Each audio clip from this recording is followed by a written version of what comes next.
I've heard it quoted several, if not many times. Yah will not put more on us than what we're able to bear. But there are times where it seems that Yah has just about gone too far in what he requires of us. Hi, this is Barry Phillips with 10-Minute Torah, Day 5 of the Torah portion of Vayera. Let's go to this well-discussed chapter in Genesis, or Bereshit, chapter 22. Verse 1 and following says, "And it came to be after these events that Elohim tried Abraham and said to him, Abraham, and he said, Hineni, here I am. And he said, Take your son now, your only son Yitzhak, whom you love, and go to the land of Moriah, and offer him there as an ascending offering on one of the mountains which I command you. And Abraham rose early in the morning and saddled his donkey and took 2 of his young men with him and Yitzhak his son. And he split the wood for the ascending offering and arose and went to the place which Elohim had commanded him." I knew I wanted to say something this week about this particular event in this chapter. I just didn't really know what. And I thought, well, let's just start reading and see what happens here. It didn't take very long. I got down to this last verse that I just read, and I read the words ascending offering. I had read right by that in verse 2, the previous verse. Just, it didn't hit me until the third verse. An ascending offering. This is, and I verified it in Hebrew, it is Olah. The Olah offering is the first offering that is described as one of the 5 principal offerings in the book of Leviticus, Vayikra, chapters 1 through 5. Chapter 1 describes for us the Olah. Other words that are used to describe this offering is here ascending offering, an elevation offering, a whole offering. It's also called a burnt offering. Now, you might say, well, all of the offerings were placed in fire. That's true. But here it is burnt in the sense of totally consumed. Other offerings, such as the peace offering or the guilt or trespass offering, there is a portion that is given back, at least to the priest. In the case of the thanksgiving offering, even to the one who presents, a portion is given. But in this offering, nothing is left for anybody. Everything goes up. And Yah is the total recipient here. One would say, well, why would someone bring such an offering? Because as the smoke of the offering is going up, the prayers and the intercessions of the one who brings the offering are also going up.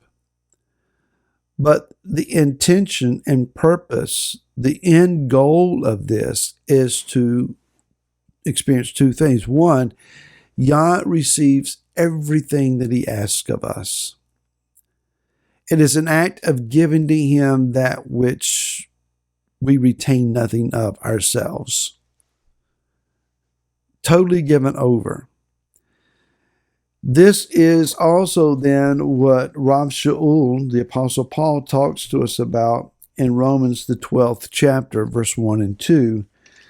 "I call upon you, therefore, brothers, through the compassion of Elohim, to present your bodies a living offering," an olah here, "set apart, well-pleasing to Elohim, your reasonable worship, and do not be conformed with this world, but be transformed by the renewing of your mind, so that you prove what is that good, well-pleasing, and perfect desire of Elohim." What Rashi was asking us to offer here is our complete being, holding nothing in reserve for ourselves.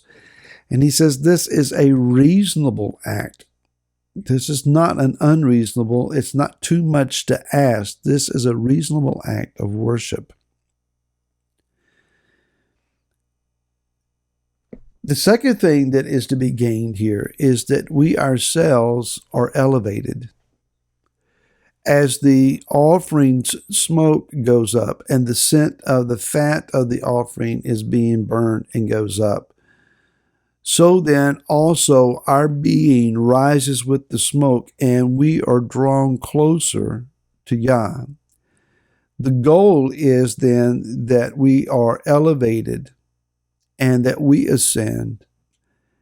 And as Ephesians 2:6 says, we are seated together in the heavenly places in Messiah Yeshua, raised up together with him.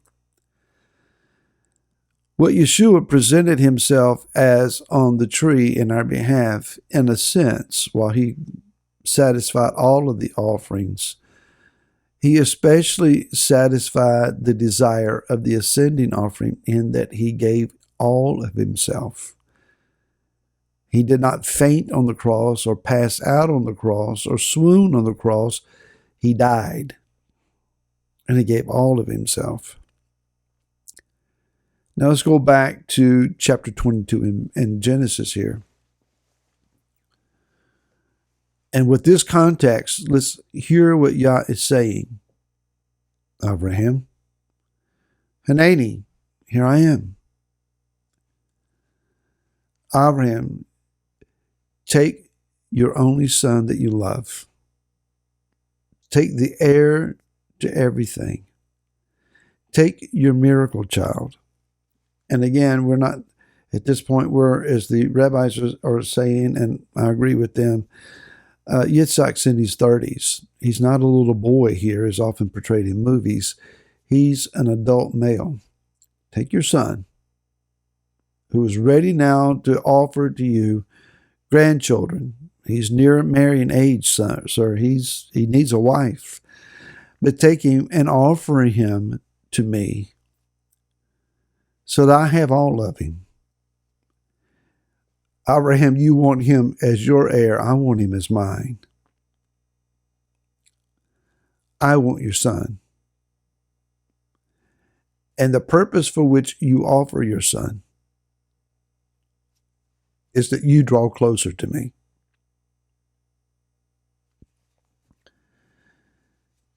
The willingness of this man to pursue an opportunity to draw closer to Yah and to be nearer to him at the expense of his child's life, it overwhelms me, especially in a day where parents readily make sacrifices of what is really important in order to provide, trips for their children, sports events, classes of various sorts. They're running them here and there and everywhere. And give your child all the life that you can. That's fine. But at the sacrifice of home values and at the sacrifice of spiritual priorities and the sacrifice of what's most important in life. Abraham had his priorities in order. Yah, you are my everything. I have nothing without you. I'm a wealthy man. I have a lot of things and stuff around me, but you, oh Yah, you are who I really need. And I believe he was persuaded that even if my son's life is laid down, my Father in heaven will raise him up because he promised me an heir, and he promised me generations, numerous, so numerous that they would be as the stars in the heavens and the sand on the seashore. So, Yah, you're able to do this. I trust you. What powerful belief for us to follow. Yes, Yah sometimes seems to ask too much, but it's only to provide much more than we can imagine. Shabbat Shalom. As you sit at your table, as you ponder the scriptures, as you pray, as you worship, as you gather, may the King be with you. May you find him near. May you become enthralled with his presence, and may he satisfy the need of your life. Until next week, Shabbat Shalom.